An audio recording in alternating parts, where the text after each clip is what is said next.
Hello everyone, কেমন আছো? এটা হচ্ছে 10th অফ মের কাজ। আজকে অনেক দিন পর অনেকটা দূরে ট্রাভেল করে আবারও কাজে যাচ্ছি। আর এটা ছিল একটা বার্থডে ইভেন্ট যেটা আমরা যাচ্ছিলাম। এটা ছিল দমদমে।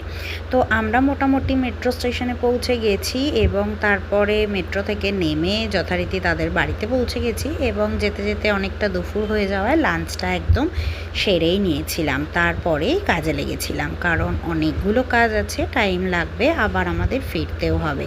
তাই আর লেট না করে খাওয়া দাওয়া করে কিন্তু একদম কাজে লেগে পড়েছি।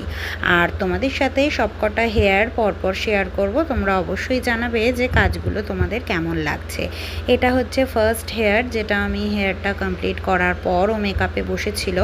আর এদিকে উনি একদম কমপ্লিট, ওকে দেখতেই পাচ্ছ, ও তো খুব স্যাটিসফাই ওর হেয়ার আর মেকআপ নিয়ে। আর তারপর ছিল এই যে এত বড় চুল। এটা একটা চ্যালেঞ্জিং কাজ ছিল, যেটা তোমরা দেখেই বুঝতে পারছো যে কত বড় খোপাটা হয়েছে। এবং এটা ছিল আমাদের বার্থডে গার্ল, যাদের ডিমান্ড ছিল যে এরকম একটা হেয়ারস্টাইল, যেটা পেয়ে ওরা খুব খুশি।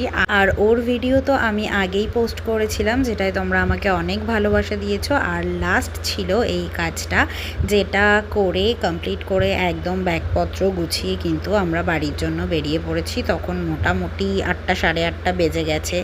ক্লায়েন্টের বাড়ি থেকে ভালো রেসপন্স পেলে না হাসি মুখে ভারী ফেরা যায়, যেটা আমাদের মুখগুলো দেখলেই তোমরা বুঝতে পারবে যে তারাও স্যাটিসফাই এবং আমরাও কাজ করে স্যাটিসফাই। আর তারপরে আমাদের এনার্জি ড্রিঙ্ক, সারাদিন পর একটু চা খেয়ে মোমো খেয়ে একদম গল্প করতে করতে হেলে দুলে বাড়ি চলে এলাম। ভিডিওটা ভালো লাগলে আর কাজগুলো ভালো লাগলে লাইক করে দিও।